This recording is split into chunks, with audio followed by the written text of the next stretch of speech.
नमस्कार दोस्तों, एकलव्य एकेडमी में आप सभी का फिर से एक बार स्वागत है। तो हम जो है वो कल जर्नल के बारे में थोड़ा सा देखा था हमने कि जर्नल एक्चुअल क्या रहता है वगैरह, उसके टाइप्स ऑफ जर्नल देखे, चेक्स वगैरह देखे थे हमने। तो आज थोड़ा सा जीएसटी के बारे में थोड़ा सा देखते हैं कि actually GST goods and services tax क्या है एक्चुअल में, ताकि हमें आगे जो भी जर्नल वगैरह एंट्रीज करेंगे हम या फिर लेजर पोस्टिंग वगैरह करेंगे तो उसमें थोड़ा बहुत हेल्प हो जाएगा कि समझने में कि जीएसटी क्या रहता है। ठीक है, तो जीएसटी टैक्स का जो भी पार्ट है वो भी आ जाएगा उसमें अकाउंटिंग में। ठीक है, तो सबसे पहले जीएसटी के बारे में देखते हैं। जीएसटी अभी 2017 में आया है, लेकिन उससे पहले क्या चलता था हमारे इधर, वैट रहता था, कस्टम्स ड्यूटी रहता था, एक्साइज ड्यूटी, अलग अलग तरह के बहुत सारे अलग अलग टैक्सेस रहते थे। अभी क्या हुआ है, जीएसटी जो है उन सभी को ग्रुप करके उसका एक ही मतलब टैक्स बनाए, गुड्स एंड सर्विसेज टैक्स। पहले क्या होता था, अलग अलग टैक्स जो थे, कस्टम्स ड्यूटी होगा या फिर वैट होगा, सेंट्रल एक्साइज ड्यूटी होगा, इन सभी के लिए अलग अलग लॉज भी होते थे। अभी सिर्फ goods and services tax law एक ही है, अभी उन सभी का मिला के एक ही बनाया हुआ है लॉ। तो सभी का मतलब उसमें आए थोड़ा थोड़ा बहुत, मतलब अगर हमने एक्साइज ड्यूटी का लिया या फिर वैट का लिया, ये सभी का थोड़ा थोड़ा उसमें है जो है लॉज का थोड़ा सा रेफरेंस लिया हुआ है। ऐसा नहीं कि सब मतलब नया ही कुछ तो बनाया है, थोड़ा थोड़ा है उसका भी। अगर आपने पहले जो है वैट वगैरह ये अगर आपने पढ़ के रखा होगा तो वो भी इसमें थोड़ा बहुत रहेगा इसमें। ठीक है, मतलब अगर आप डीप में इसमें जाएंगे तो समझ में आएगा, लेकिन फिलहाल हमको सिर्फ ऊपर ऊपर से समझना है कि एक्चुअली जीएसटी क्या रहता है, ये परसेंटेज अलग अलग क्या रहता है, ये सीजीएसटी, एसजीएसटी, आईजीएसटी, यूटीजीएसटी क्या रहता है, इनपुट आउटपुट क्या रहता है, ये समझ लेंगे। ठीक है, सबसे पहले तो सबसे पहले गुड्स एंड सर्विसेज टैक्स के बारे में तो हम थोड़ा बहुत जान चुके हैं। तो ये जो टाइप्स है, ये मेन टाइप्स है जीएसटी के, कि अलग अलग तरह से कैसे गवर्नमेंट जो है हमसे जीएसटी कलेक्ट करती है। तो ये जो सीजीएसटी जो है ये central goods and services tax है। ये मतलब सेंट्रल गवर्नमेंट जो भी लगाती है जीएसटी हमको, वो ये सीजीएसटी में आता है। एसजीएसटी जो रहता है, हम जो स्टेट में रह रहे हैं वो वाला स्टेट, अगर वो स्टेट जो है वो जीएसटी हमसे चार्ज करेगी। ठीक है, उसके बाद आईजीएसटी जो है, अभी जैसे कि ये सेंट्रल जीएसटी और ये स्टेट जीएसटी हो गया, अभी ये दोनों का जो है वो मतलब आगे का वर्जन है। अगर हमने क्या किया, हम अगर अभी महाराष्ट्र में है, अगर हमने गुजरात के किसी व्यापारी के साथ अगर ट्रेड किया हमने, तो उसमें क्या होता है, जीएसटी कौन से स्टेट को मिलना चाहिए, एक्चुअली दोनों स्टेट को तो नहीं मिलेगा। एक जीएसटी जो है पार्ट वो सेंट्रल गवर्नमेंट को कंपलसरी देना ही पड़ता है हमको, और दूसरा जो पार्ट है जीएसटी का, अभी ये भले यहाँ पे स्लैब्स हमने क्या किया है, लिखा है 12%, 18%, 5%, 28%, लेकिन एक्चुअली इसका बाइफर्केशन क्या रहता है, 2.5% जो रहता है वो सीजीएसटी के लिए जाता है, और 2.5% जो है वो एसजीएसटी के लिए जाता है। ठीक है, 2.5%। ठीक है, तो ऐसे ये दोनों का मिला के जो है ये 5% हुआ रहता है। ठीक है, तो इसमें का जो आधा है वो आधा तो सेंट्रल गवर्नमेंट को चला गया, और आधा जो बाकी है वो स्टेट गवर्नमेंट को चला गया। ठीक है, तो कंपलसरी ये जो है सेंट्रल गवर्नमेंट, इसको जो है कंपलसरी जाना ही है टैक्स, जो भी है, जो भी ट्रेड हो रहा है, जो भी बिजनेस चल रहा है, उनका एक हिस्सा सेंट्रल गवर्नमेंट हमेशा कलेक्ट करती ही है। आप कौन सा भी मतलब स्टेट में रहिए, यूनियन टेरिटरी में रहिए, या फिर दो अलग अलग स्टेट में भी अगर ट्रेड हो रहा है, तो एक हिस्सा जो है वो कंपलसरी सीजीएसटी में जाना ज़रूरी है। ये मेन बात हमें क्लियर करना है। ठीक है, उसके बाद अगर इंट्रा स्टेट ट्रांजैक्शन हुआ है, मतलब हमारे महाराष्ट्र में ही अगर ट्रांजैक्शन हुआ है, तो वहाँ पे सिर्फ ये दो ही आएंगे। ठीक है, सीजीएसटी और एसजीएसटी, ये सिंपल है। ठीक है, समझने में। लेकिन अगर हमने महाराष्ट्र से गुजरात में अगर ट्रेड किया है, कोई गुजरात के व्यापारी के साथ अगर कुछ ट्रांजैक्शन हुआ है हमारा, तो वहाँ पे आईजीएसटी लगता है, और वो आईजीएसटी अभी कौन से स्टेट को, मतलब स्टेट गवर्नमेंट को मिलेगा, ये बड़ा सवाल है। ठीक है, तो जब ये goods and services tax act आया था, तभी वो डिसाइड हो गया है कि जो रिसीविंग ऑफ सर्विस जो है या फिर रिसीविंग ऑफ गुड्स जो स्टेट है, ठीक है, अगर हमने महाराष्ट्र से अगर गुजरात को कोई मटेरियल भेजा है हमने, ठीक है, कोई गुड्स भेजे है, मतलब बेचे है या फिर सेल किया है, या फिर वहाँ पे जो भी कंज्यूमर है वो गुजरात स्टेट का है और हमने क्या किया है, उसको बेचा है। ठीक है, तो जो goods and services tax GST जो है वो उस गुजरात स्टेट के गवर्नमेंट को मिलेगा। हमारे स्टेट के गवर्नमेंट को क्या मिलेगा, कुछ भी नहीं मिलेगा यहाँ पे टैक्स में, तो बाकी जो है वो बाकी चीज़ें मिलती रहती है, ठीक है। तो जो रिसीविंग ऑफ सर्विस या फिर गुड्स है वो वाले स्टेट को IGST का मिलता है, ठीक है। तो यहाँ पे जो ये SGST है ये गुजरात को मिलेगा, ठीक है, ये जाएगा गुजरात को, ठीक है। ये सिंपल समझ लेने के लिए, ये समझ में आने के लिए एक्सप्लेन किया, ठीक है। उसके बाद यूनियन टेरिटरी GST जो है वो सेम SGST के जैसा ही है। यहाँ पे जो स्टेट गवर्नमेंट है उसको मिल रहा है, तो यहाँ पे जो यूनियन टेरिटरी का जो भी गवर्नमेंट है उसको जो है वो टैक्स मिलेगा, सिंपल है, और कुछ नहीं है उसमें अलग ऐसा कुछ एक्सप्लेन करने लायक, ठीक है। उसके बाद जो है वो इनपुट और आउटपुट क्या रहता है, ठीक है। तो नॉर्मली हम अगर देखते हैं कि इनपुट CGST, आउटपुट CGST ऐसा लिखा हुआ रहता है कई कई जगहों पे, डीप में अगर वहाँ पे दिया रहता है तो इनपुट जो है वो सेल्स के लिए परचेस के लिए रहता है ये। अगर आपने कोई चीज़ परचेस की है, ठीक है, अगर आपने कोई चीज़ परचेस की तो यहाँ पे आपको जो सेलर है आपका, जो आपके दृष्टिकोण से देखा जाए तो सेलर क्या करेगा, आपको GST लगा के देगा, ठीक है। तो नॉर्मली ये जब हम परचेस करते हैं कोई भी चीज़, अगर हम GST पोर्टल में चले जाएंगे, ठीक है, अभी हम क्या है GST टैक्स पेयर है, हम अपने दृष्टिकोण से देखेंगे कि ये जो परचेस किया था हमने, सपोज मान लीजिए यही 5% का है, ठीक है। तो ये जो 5% का जो GST है हमने ऑलरेडी वो जो सेलर था उसको हमने पे कर दिया, ठीक है। उसने क्या किया, अगर 1000 रुपीज़ का हमने कोई चीज़ परचेस किया है, उसमें क्या करेगा वो 5% मतलब 2.5, ठीक है, ये कंबाइन करके मैं यहाँ पे लिख रहा हूँ। GST अलग से लगाएगा, 5% मतलब कितना होगा, इसके ऊपर 50 रुपीज़ होगा, तो 1050 रुपये जो है वो क्या करेगा, हमको इन्वॉइस करेगा, ठीक है। ये जो है वो हम पे करेंगे उसको, ठीक है, मतलब ये 50 रुपीज़ जो है GST का हो गया।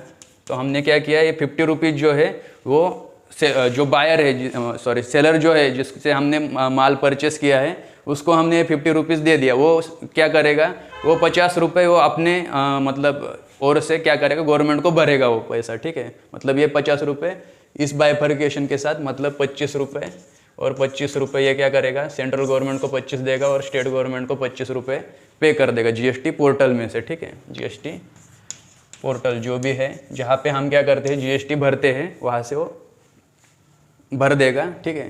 तो ये ऐसा बाइफर्केशन होगा। हमने क्या किया, 50 रुपये एक्स्ट्रा पे किया है, मतलब हम क्या कहेंगे कि अरे यार 1000 रुपये की वस्तु थी, उसके ऊपर 1000 रुपये की चीज़ थी, उसके ऊपर 50 रुपये हमें एक्स्ट्रा पे करना पड़ा है गुड्स एंड सर्विस टैक्स की वजह से, ठीक है। अभी ये 50 रुपये का हम क्या करेंगे फिर, मतलब हमारा तो नुकसान ही हो गया ना ये। लेकिन नुकसान नहीं होता है, नॉर्मली क्या होता है, अगर आपने ये पे किया है और आप भी ट्रेडर है, ठीक है, अभी आप एंड कंज्यूमर नहीं है, एंड कंज्यूमर ना ही होने की वजह से आप क्या करेंगे, आगे जो आप बेचेंगे यही माल, ठीक है, तो आगे जब आप बेचेंगे माल तो उसमें क्या करेंगे, वो 50 रुपये का जो GST लगा हुआ है आप भी क्या करेंगे, फिर नेक्स्ट बेचते वक्त वो आगे लगा के बेच देंगे, ठीक है। अगर आपने 5% लगाया है आपके सेलर ने, तो आप भी आगे 5% लगा के वो क्या करेंगे, बेचेंगे, ठीक है।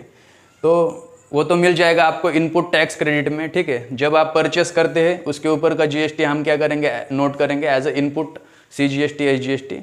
अगर आप सेल कर रहे हैं तो उसको क्या करेंगे, अगर आप सेल कर रहे हैं तो उसको एज ए आउटपुट, मतलब आपसे बाहर जा रहा है माल, इसलिए आप वो सेल के वक्त आप आउटपुट CGST SGST लगाएंगे, ठीक है। ये तो टाइप्स हो गए और हमने इनपुट आउटपुट थोड़ा ऊपर से समझ लिया। वैसे डीप में जाएंगे तो और भी मतलब उसमें है और जानकारी, वो जो है वो एडवांस लेवल का हो गया। उसको समझने के लिए हमें GST पोर्टल वगैरह सब मतलब मैकेनिज्म समझना पड़ेगा हमको, वो हम कोई और एक मतलब वीडियो बनाएंगे उसमें समझ लेंगे, ठीक है।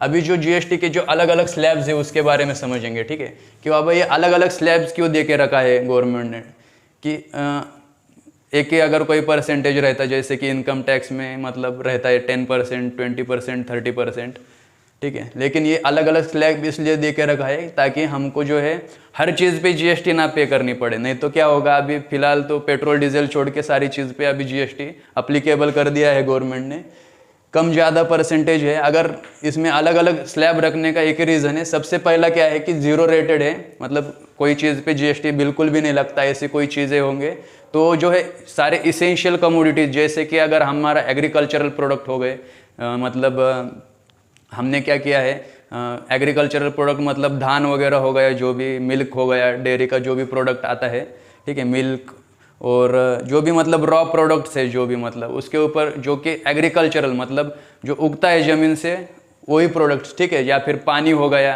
अगर पानी के ऊपर भी अगर आप बेच रहे हैं तो उसके ऊपर जीएसटी नहीं है, ठीक है। मतलब वैसे वो पैकेज वाला जो पानी आता है उसके ऊपर तो जीएसटी लगेगा, क्योंकि वो क्या कर रहे हैं, उसमें प्रोसेस कर रहे हैं। वो क्या कर रहे हैं, जो पानी है नेचुरली आ रहा है वो भर के नहीं दे रहे हैं आपको बाटली में। वो क्या करते हैं, उसको फिल्टर करते हैं, एक स्टेप आता है उसमें प्रोसेसिंग का, उसके बाद वो बेच रहे हैं। उसके अलावा वो पैकेजिंग भी कर रहे हैं, तो आगे हम समझ लेंगे, ठीक है। तो नॉर्मली जो टैंकर रहता है जो ना, कि हम अगर कोई सूखा वाला जो प्रदेश है वहाँ पे नॉर्मली टैंकर्स वगैरह में पानी ला के देते हैं। जो अगर वो ट्रांसपोर्टेशन अगर वो टैंकर में से हो रहा है तो उसके ऊपर भी जीएसटी नहीं लगेगा, ठीक है। पानी का टैंकर वगैरह हो गया तो जो एग्रीकल्चरल प्रोडक्ट्स है उसके ऊपर जीएसटी नहीं लग रहा है यहाँ पे।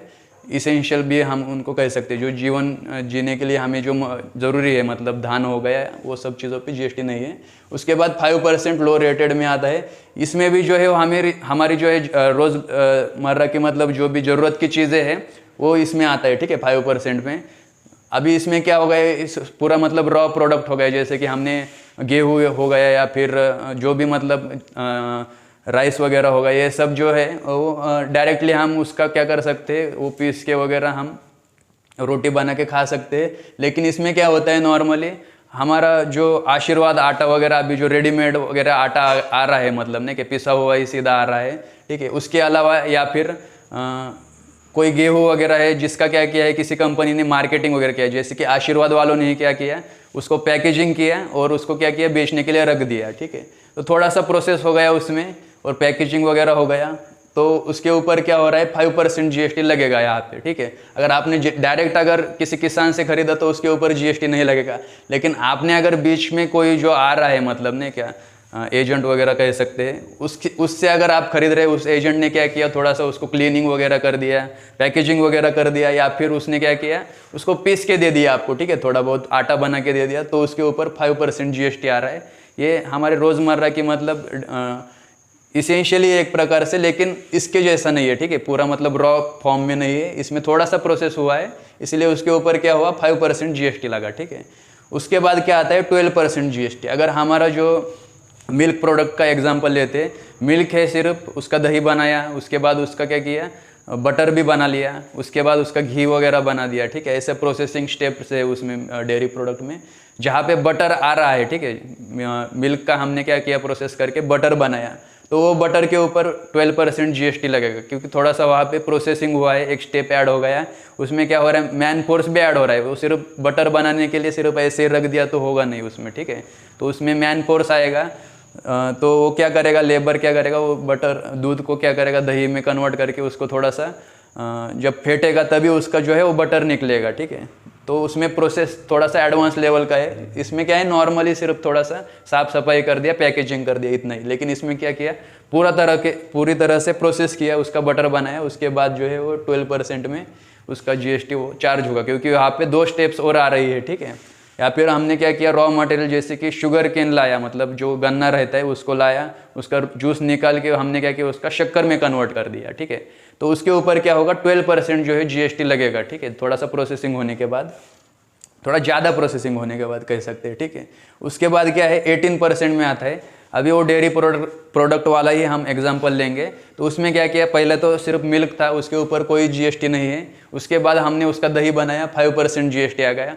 उस दही से हमने बटर भी निकाल लिया, उसके ऊपर 12% जीएसटी आ गया। वो बटर को हमने क्या किया, थोड़ा सा गर्म करने के बाद उससे घी बनाया हमने, ठीक है। तो उसके ऊपर आएगा अभी 18% जीएसटी आएगा, ठीक है। जितना ज़्यादा प्रोसेसिंग करेंगे एक ही चीज़ पे, उसके ऊपर जीएसटी बढ़ता जा रहा है यहाँ पे, ठीक है। यहाँ तक समझ में आ गया रहेगा आपको कि 18% तक की बाबा क्या कैसे जीएसटी का चार्जेस जो है अप्लीकेबल होता है। अभी जो लास्ट वाला जो है 28% हाईली रेटेड, ठीक है। ये जो है वो सब लग्जरियस प्रोडक्ट्स जो रहते हैं, जो हमारी ज़िंदगी को और ज़्यादा खुशहाल बनाते हैं, ऐसे सारे प्रोडक्ट्स के ऊपर 28% लगता है, ठीक है। हमारी ज़िंदगी खुशहाल बनाने वाले प्रोडक्ट्स क्या रहते हैं, जैसे कि फ्रिज हो गया, वॉशिंग मशीन हो गया, या फिर टीवी वगैरह हो गया, जो भी इंटरटेनमेंट की चीज़ें हैं, कार वगैरह हो गया, जो कि लग्जरियस कार कहते हैं, ठीक है, नॉर्मली। ये सब चीज़ें जो है उसके ऊपर 28% जीएसटी लगेगा, ठीक है। ये सिर्फ समझने के लिए आपको मैंने बनाया हुआ है, इसमें कोई और मतलब एडिशन में भी इसमें मतलब डीप में जाएंगे तो उतना डीप में जाके इसको समझा जा सकता है, उसके लिए लंबा वीडियो बनेगा। एक वीडियो में इतना सारा कवर करना पॉसिबल नहीं है, आपको मतलब समझेगा भी नहीं एक ही वीडियो में। जीएसटी समझने के लिए आसान भी नहीं है।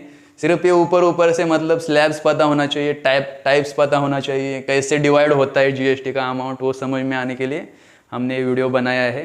ठीक है, ये जो है हमें आगे जर्नल सीखने के लिए, अकाउंटिंग करने के लिए हेल्पफुल रहेगा, इसीलिए ये लिया है। ठीक है, यही मेन पर्पस है। बाकी का जो है हम जर्नल वगैरह कैसा लिखना है वो हम अगले वीडियो में देखेंगे। तब तक के लिए सब्सक्राइब और लाइक कीजिए, शेयर भी कीजिए। ठीक है, वीडियो थोड़ा मेहनत बहुत लगता है, थोड़ा बहुत तो उतना कर दीजिए। ठीक है, थैंक यू।